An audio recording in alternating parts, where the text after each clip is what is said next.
सुप्रभात विद्यार्थियों, मैं राकेश सिंह आज आप लोगों के बीच में फिर से हिंदी कक्षा 10 के अनिवार्य भाग संस्कृत परिचायिका के द्वितीय पाठ अन्योक्ति विलासः को लेकर आया हूँ। परीक्षा की दृष्टि से यह पाठ बहुत ही महत्वपूर्ण है, क्योंकि इस पाठ से निश्चित ही एक प्रश्न आता है। तो इस पाठ को आप अर्थात मेरे इस वीडियो को एक बार देखिए, 2 बार देखिए, 3 बार देखिए, जब तक समझ में ना आ जाए। और जो ना समझ में आए उसको कमेंट बॉक्स में कमेंट करके मुझसे उससे संबंधित प्रश्न पूछ सकते हैं। और मेरे इस वीडियो को लाइक करिए, शेयर करिए, चैनल को सब्सक्राइब करिए, दूसरे लोगों तक भी इसकी सूचना दीजिए जिससे उसका लाभ वे ले सके, क्योंकि विद्यालय कब खुलेंगे इसका कोई अभी भरोसा नहीं है, न ही कोई निश्चित समय है। तो आप लोग तब तक ऑनलाइन ही पढ़ाई करते रहिए और मुझे पूरा भरोसा है कि आप लोगों को इस वीडियो से लाभ जरूर मिल रहा होगा। और मैंने पूरा हिंदी कक्षा 10 के संभावित प्रश्नों की सूची भी व्हाट्सएप से आप लोगों के पास भेज दी है, उसी के अनुसार आप लोग तैयारी करिए। धन्यवाद। लोग हिंदी कक्षा 10 के संस्कृत परिचायिका के द्वितीय पाठ अन्योक्ति विलासः को पढ़ेंगे, जिसका हिंदी अर्थ है अन्योक्तियों का सौंदर्य, अर्थात अच्छे उक्तियों का सौंदर्य, अच्छे उक्तियों का ज्ञान हमें कैसे प्राप्त किया जाएगा। तो इसमें देखिए सबसे पहला उक्ति है कि नितराम नीचोस्मिति त्वं खेदम कूप कदापि मा कृथाः अत्यंत सरस हृदयो यतः परेशान गुण ग्रहीतास्। तो सबसे पहले हम जो कठिन शब्द हैं उनको समझ लेंगे, उसके अर्थ को समझ लेंगे। देखिए नितराम मतलब बहुत ही अर्थात नीचे होगा, और नीचोस मतलब नीच है, ऐसा नीच है ऐसा नहीं सोचना चाहिए। माँ मतलब है मत, और कृथा मतलब है करो, और यतः मतलब क्योंकि, और परेशान मतलब दूसरों के, और गुड़ का मतलब होता है गुड़ और रस्सी दोनों, और गृहता मतलब ग्रहण करने वाला, और अत्यंत सरस हृदयों का मतलब है अत्यंत सरस हृदयों वाला। अब इसमें देखिए ये जो युक्तियां हैं, एक तो जो मुख्य रूप से जिसके लिए कहा गया है उसके लिए तो कहा ही गया है, लेकिन दूसरे रूप में दूसरे पुरुष के बारे में भी इस युक्ति का अर्थ कहा गया है, एक सज्जन पुरुष के लिए भी इस युक्ति के बारे में कहा गया है। तो अब हम लोग इसके अर्थ को समझेंगे। देखिए सबसे पहले कुएं के पक्ष में कहा गया है कि कुआं अपने आप को क्या सोचता है, उसे ऐसा नहीं सोचना चाहिए। नितराम नीचोस मति, अर्थात कुएं को कहा गया है कि हे कुएं, मैं बहुत नीच हूँ। नीचोस मतलब बहुत ही नीच हूँ। त्वम खेदम कूप, तुम ऐसा मत सोचो, और कदापि माँ कृथा, और ऐसा सोचकर कभी भी दुखी मत होना। हे कुएं, तुम बहुत ही नीचे हो या नीच हो, ऐसा सोचकर तुम दुखी मत होना, क्योंकि अत्यंत सरस हृदय हो, तुम क्या हो, अत्यंत सरस हृदय वाले हो, अर्थात जल से युक्त हो, तुम्हारे अंदर जल ही जल भरा है जो दूसरों की प्यास को बुझाता है, इसलिए ऐसा सोचकर कभी दुखी मत होना। यतः परेशान मतलब दूसरों को, गुण ग्रहीतासि, ऐसा सोचकर तुम दुखी मत होना, क्योंकि तुम अत्यंत सरस हृदय वाले हो और दूसरों के गुणों को ग्रहण करने वाले हो, इसलिए ऐसा सोचकर कभी दुखी मत होना। अब देखिए यही बात सज्जन पुरुष पे लागू होता है कि सज्जन पुरुष, हे सज्जन पुरुष, मैं अत्यंत नीच हूँ, ऐसा सोचकर तू कभी दुखी मत होना, क्योंकि तू अत्यंत ही सरस हृदय वाला और दूसरों के गुणों को ग्रहण करने वाले होते हो। तो यहाँ पर कुएं के लिए भी कहा गया है और मनुष्य के लिए भी कहा गया है। इस युक्ति की यही खूबसूरती है कि किसी को भी अपने आप को नीच नहीं समझना चाहिए, छोटा नहीं समझना चाहिए, क्योंकि उसके अंदर अनेक ऐसे प्रकार के गुण होते हैं जो उसको बड़ा बनाते हैं। दूसरी युक्ति है, देखिए कि नीर क्षीर विवेके हंसालस्यम त्वमेव तनुषे चेत। नीर क्षीर विवेके हंसालस्यम त्वमेव तनुषे चेत विश्वमिश्न धुन्नाय कुलव्रतम पालस्यति कह। इसमें देखिए जो मुख्य कठिन शब्द है कि तनुषे, तनुषे मतलब करते हो, चेत, चेत मतलब यदि, और कुलव्रतम मतलब कुल की मर्यादा, और पालस्यति मतलब पालन करने वाला या पालन करेगा। नीर और क्षीर का मतलब होता है, नीर मतलब पानी और क्षीर मतलब दूध होता है, दुग्ध होता है। अब विवेके, विवेके मतलब विवेक से करना। हंसालस्य, हंस, हंसालस्य का मतलब है कि हंस जो आलस्य कर रहा है। त्वमेव और तुम ही, तनुषे चेत।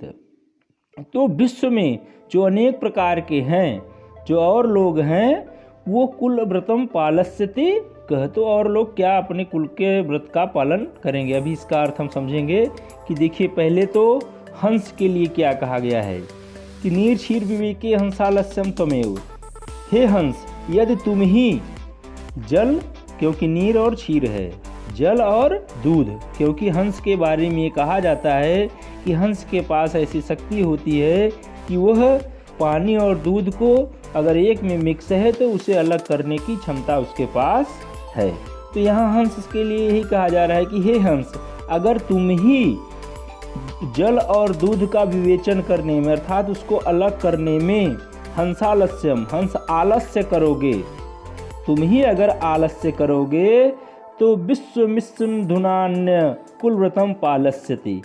तो अब संसार में कौन दूसरा व्यक्ति अपनी कुल की मर्यादा का पालन करेंगे। यहाँ कहने का मतलब है कुलव्रतम पालस्यति, अर्थात यहाँ कहने का मतलब ये है कि जिसके लिए जो काम दिया गया है, अगर वही अपने काम को नहीं करता है तो दूसरा व्यक्ति क्यों दूसरे का कार्य करेगा। जिसको लोग देखकर सीखते हैं कि वह ऐसा कर रहा है, उससे प्रभावित होते हैं। अगर वही नहीं कर रहा है, जिसके लिए जो काम बना है, अगर वही नहीं कर रहा है तो दूसरे लोग भी देखकर उससे प्रभावित होंगे।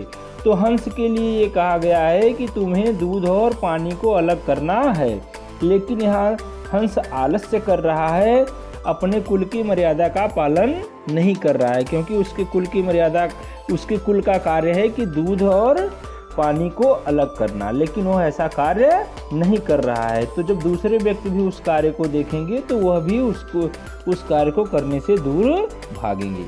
अब देखिए इसी प्रकार न्याय पुरुष के पक्ष में कहा गया है, जो न्याय पुरुष है कि हे पुरुष, जो न्याय करने वाला है, जिसे कहते हैं कि यह कभी गलत कार्य नहीं करेंगे, कि हे न्याय पुरुष, हे पुरुष, यदि तुम ही सत्य और असत्य का निर्णय में आलस्य करोगे। हे न्याय पुरुष, अगर तुम ही सत्य और असत्य का निर्णय करने में आलस्य करोगे तो अब संसार में कौन दूसरा अपनी मर्यादा का पालन करेगा। अर्थात जिसको हम न्याय का देवता समझते हैं, अगर वही अपने कार्य से पीछे हट जाए, वही न्याय में, सत्य और असत्य में भेद करे, उसका पालन नहीं करे, तो दूसरे देखकर भी वही कार्य करेंगे, अर्थात वह भी अपने रास्ते से भटक जाएंगे। इसलिए जिस व्यक्ति को जो करना होता है, जिसकी जो मर्यादा है, उसे अपने मर्यादा में रहकर कार्य करना चाहिए। देखिए, कोकिल याप दिवसान तावद बिरसान करील बिटपेशु यावण्य मिलद लिमालह कोपि रसाल समुल्ल सती। तो इसमें देखिए जो कठिन शब्द है कि याप मतलब बिताओ, तावत मतलब तब तक, और बिरसान मतलब नीरस, और विटपेश मतलब वृक्षों पर, और यावत मतलब जब तक, और मिलद लिमालह मतलब एकत्र हुए भौरों का समूह, और रसाला मतलब आम, और समुल्ल सत मतलब सामने आता है।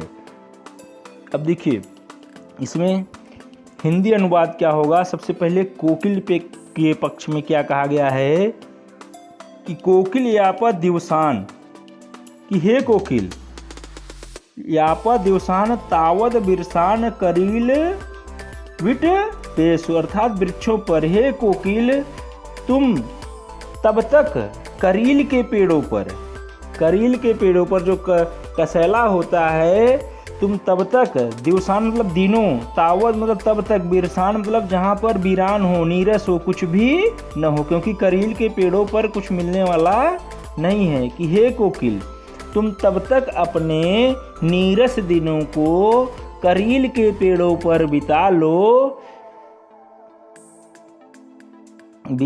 जब तक बौरों वाला, जब तक बौरों वाला कोई रसाल आम का वृक्ष सामने नहीं आता है। अर्थात देखिए कोकिल यापो देवसान तावत बिरसान करील बिटपेशु, कोकिल के लिए कहा जा रहा है कि हे कोकिल तुम तब तक, यापो मतलब बिताओ, तावत मतलब तब तक, दिवसान मतलब दिन, बिरसान मतलब नीरस, करील बिट पेशु, अर्थात तुम तब तक अपने नीरस दिनों को करील के पेड़ों पर बिता लो। यावन मिलद मालह कोपी रसाल, रसाल मतलब आम समूल, सत्य जब तक कि कोई बौरों वाला जिसे आम के पेड़ में बौर लगते हैं, तो बौरों वाला आम का पेड़ नहीं मिल जाता, तुम्हारे सामने नहीं आ जाता है। अब देखिए यही चीज मनुष्य के लिए कहा जा रहा है। मनुष्य के लिए क्या होगा कि अरे मनुष्य, हे मनुष्य तब तक तुम अपने नीरस मनुष्यों के साथ, अर्थात ऐसे मनुष्यों के साथ तुम अपने दिन बिता लो कि जब तक तुमको कुछ गुड़ी लोग नहीं मिल जाते, परेशान ना हो। तुम्हारे साथ अगर कुछ अच्छे लोग, गुड़ी लोग नहीं हैं, तब तक तुम उनके साथ बिता लो, जैसे कि कोकिल अपने समय को बिताता है। और जैसे ही या तुमको गुड़ों से युक्त मनुष्य मिलेंगे, तुम उनके सामने चले जाना, उनके हृदय के सामने पहुंच जाना। अगला देखिए, रे रे चातक सावधान मनसा मित्र क्षणम श्रूयताम अम्भोदा बहो ही संति गगने सर्वेपि नैतादृशा केचित् वृष्टि भर्रार्दयन्ति वसुधाम गर्जन्ति केचिद् वृथा ययम यम पश्यसि तस्य तस्य पुरतो मां ब्रूहिम दीन वचः। यहाँ देखिए कि चातक, पहले कठिन शब्द सुन लीजिए कि श्रोता मतलब सुनना, अम्भोदा, अम्भोदा मतलब बादल, और नैता दृशा मतलब ऐसा नहीं, वृष्टिभ, वृष्टिभ का मतलब होता है वर्षा, आर्दयंती, आर्द मतलब गीला करते हैं, और पुरतो मतलब सामने, और ब्रूहिम मतलब बोलो। तो देखिए इसका हिंदी अनुवाद देखिए सबसे पहले चातक के पक्ष में, कि चातक के लिए क्या कहा गया है इस अन्योक्ति में, कि रे रे चातक, हे प्रिय चातक, सावधान मनसा, तुम कुछ देर के लिए सावधान हो जाओ। मित्र, हे चातक, तुम कुछ देर के लिए सावधान हो जाओ। क्षणम श्रोताम, और रुक कर, क्षण भर रुक कर, श्रोताम मेरी बातों को सुन लो। अम्भोदा, अम्भोदा मतलब बादल, अम्भोदा बहो ही संति, आकाश में बहुत से बादल होते हैं, संति मतलब है, आकाश में बहुत से बादल होते हैं।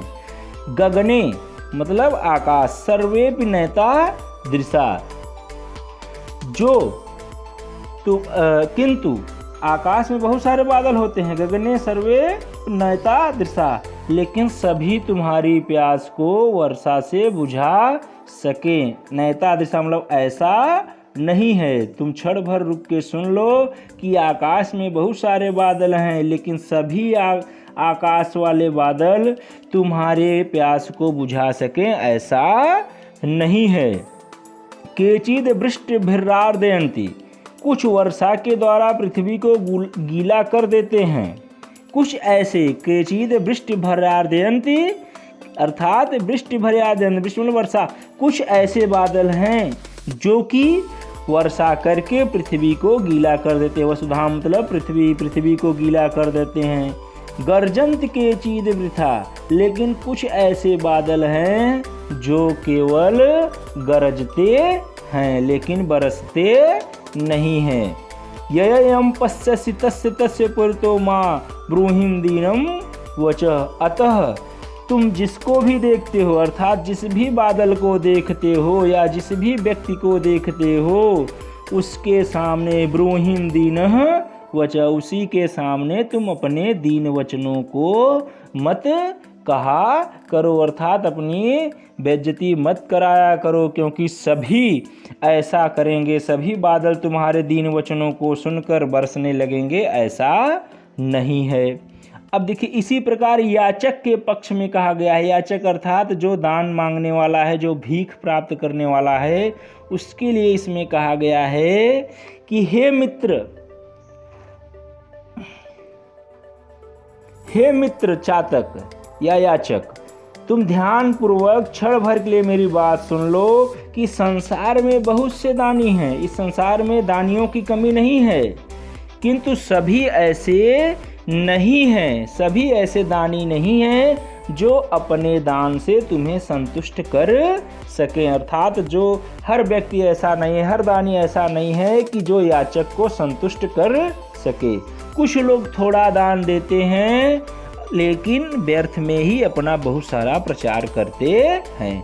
अतः तुम जिस किसी को भी देखते हो, अर्थात तुम जिस किसी को भी देखोगे दान करने वाला तुम्हें लगेगा, उसके सामने अपने दीन वचनों को मत कहो, अर्थात उसी से अपने दीन वचनों को कहकर उससे दान मत मांगने लगो, क्योंकि सब दानी नहीं होते हैं। आगे देखिए अगली अन्योक्ति है कि न वै ताड़नाथ तापनाद बहिमध्ये, न वै विक्रमात् क्लेशमानोस्मस्सि, सुवर्णस्य में मुख्य दुखम तदेकम, यतो माँ जनाः गुंजया तोलयन्ति। देखिए इसमें सोने के लिए कहा गया है, गोल्ड के लिए कहा गया है। सबसे पहले कठिन शब्द देखिए ताड़नाथ, ताड़नाथ मतलब पीटना, पीटे जाने से। तापनाद, तापनाद मतलब तपाने से। बहिमध्ये मतलब आग के बीच में। और विक्रयात मतलब बेचे जाने से। और क्लिश्यमानः, क्लिश्यमानः मतलब दुखी। और गुंजया, गुंजया मतलब रत्ती।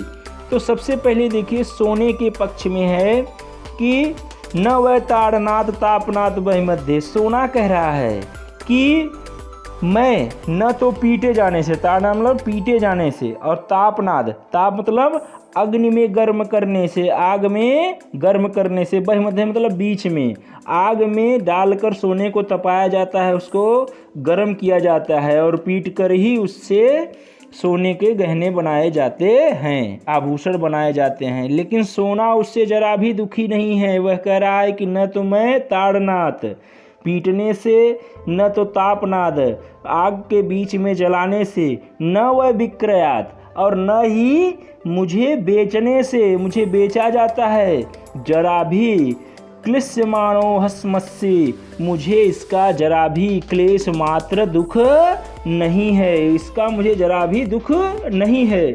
सुवर्णस्य में मुख्य दुखम तदेकम, सोना कह रहा है, गोल्ड कह रहा है कि मुझे मुख्य दुख है, मेरा मुख्य दुख यही है, सबसे बड़ा दुख यही है। यतो माँ जना गुंजया तोलयन्ति, कि मुझे सबसे बड़ा दुख यही है कि मुझे रत्ती से तौलते हैं, रत्ती से उसकी तुलना करते हैं। जबकि हम लोग यही मानते हैं कि सोना बहुत महंगा है, लेकिन सोने को किससे तौला जा रहा है?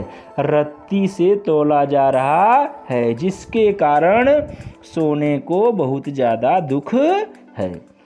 अब देखिए अब देखिए गुणी मनुष्य के पक्ष में, जो गुणी है, जो ज्ञानवान है, उसे क्या दुख है कि वह कह रहा है, गुणी मनुष्य कहता है कि मैं विविध प्रकार के दुखों को सहन कर सकता हूँ, अर्थात अनेक प्रकार के दुखों को मैं सहन कर सकता हूँ, उससे मुझे जरा भी दुख नहीं होता।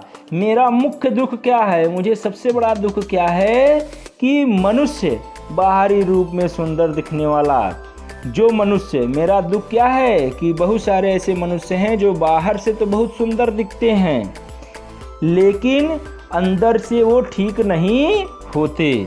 ऐसे नीच पुरुषों से मेरी तुलना की जाती है। जो गुणी व्यक्ति है वह कह रहा है कि मुझे किसी से तुलना करिए, नहीं कष्ट है। लेकिन मनुष्य, ऐसे बहुत सारे संसार मनुष्य हैं जो बाहर से तो सुंदर दिखते हैं लेकिन अंदर से नीच प्रकृति के होते हैं। उनसे जब मेरी तुलना होती है तो मुझे दुख होता है। अब देखिए लास्ट है, अंतिम है कि रात्रि गमिष्यति भविष्यति सुप्रभातम भास्वानुदेश्यति हसिष्यति पंकजालिह इत्थम विचयन्ति कौशिके ते दीरेफे हा हंत हंत नलिनीम गज उज्ज हार। इसमें देखिए कि भास्वान मतलब होता है सूर्य, और उदेश्यत मतलब निकलेगा, और हसिष्य मतलब खिलेंगे, पंकजाल मतलब कमलों का समूह, इत्यम मतलब इस प्रकार, कोश गेते मतलब कमल कोश में बंद, द्विरेफे मतलब भौरों के, हा हंत हंत मतलब बहुत दुख की बात है, नलिनी मतलब कमल, और गज मतलब हाथी, उज्जाहार मतलब उखाड़ दिया। तो सबसे पहले इसमें भौरे के पक्ष में कहा गया है, भौरे के बारे में, कि रात्रि गमिष्यति भविष्यति शुभ प्रभातम। भौरा क्या सोच रहा है? सबसे पहले भौरा क्या है कि कमल, जो कमल का फूल होता है तो सबसे पहले वो कली के रूप में होता है, तो भौरा उसी कली के में बंद हो गया है। भौरा कमल के फूल के कली में बंद हो गया है, और उसी कली के फूल में, कमल के कली के फूल में बंद होकर ही सोचता है कि रात्रि गमिष्यति भविष्यति शुभ प्रभातम, कि रात बीत जाएगी, यह रात बीत जाएगी, भविष्यति शुभ प्रभातम, और सुंदर, सुप्रभातम मतलब सुंदर प्रभात, और सुंदर प्रभात होगा, अर्थात सुबह होगी, जो कल सुबह होगी वह सुंदर होगा।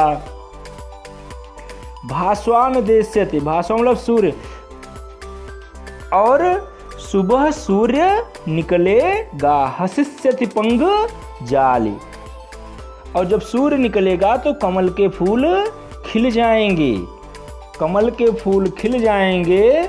वह ऐसा उसमें, किसमें, कमल के फूल के कली में बैठकर सोच रहा है कि यह काली रात बीत जाएगी और सुंदर सुप्रभात होगा, सूर्य निकलेंगे और कमल के फूल खिल जाएंगे। ऐसा वह उसी में, किसमें, कमल के फूल के कली में बैठकर सोच रहा है। इत्थम विचयन्ति कोश गेते दिरेफे, उस बैठकर उसमें सोच रहा है, कमल के फूल के कली में। हा हंत हंत नलिनी गज उज्जाहारम, गज मतलब हाथी, उज्जाहार उजाड़ देना, और नलिनी मतलब कमल। और तभी अकस्मात, अचानक वहाँ पर एक हाथी आता है, और वह हाथी क्या करता है? उस कमल के फूल को ही उखाड़ कर फेंक देता है। अब देखिए मनुष्य के पक्ष में क्या कहा गया है कि एक मनुष्य सोच रहा था, अर्थात मनुष्य क्या सोच रहा था कि मेरे कष्टों का समय समाप्त हो जाएगा। मनुष्य सोचते रहते हैं कि मेरे कष्टों का समय समाप्त हो जाएगा और समृद्धि तथा सुख के, समृद्धि और सुख के दिन आ जाएंगे। लेकिन दुख की बात क्या थी कि उस व्यक्ति का अंतिम समय आ गया था, और अंतिम समय आ गया था जिसके कारण काल ने उसका जीवन ही समाप्त कर दिया। इसका मतलब ये है कि भविष्य में क्या होने वाला है यह हमें मालूम नहीं है, इसलिए हमें समय रहते ही अच्छे काम करते रहना चाहिए। अब देखिए विद्यार्थियों, इसमें मैं आपको बता दूं कि संदर्भ कैसे लिखना है। तो इसमें देखिए सबसे पहले संदर्भ हेडिंग डालकर प्रस्तुत संस्कृत ऐसे लिखना है, प्रस्तुत संस्कृत गद्यावतरण संस्कृत परिचायिका के अंतर्गत संग्रहित अन्योक्ति विलासः नामक पाठ से अवतरित किया गया है। उसके बाद आप हिंदी अनुवाद डालेंगे। एक बार जो मैंने बताया है कि जैसे पहला अन्योक्ति है कि कुएं के पक्ष में, फिर सज्जन के पक्ष में, ऐसे लिखकर इसका व्याख्या करिए। ये दोनों बहुत ही, इसमें से आपको एक अन्योक्ति जरूर मिलेगा परीक्षा में। अगर आप सारे अन्योक्ति को, 6 अन्योक्तियों को तैयार कर लेते हैं तो जरूर आपका 4 नंबर तैयार हो जाएगा। धन्यवाद।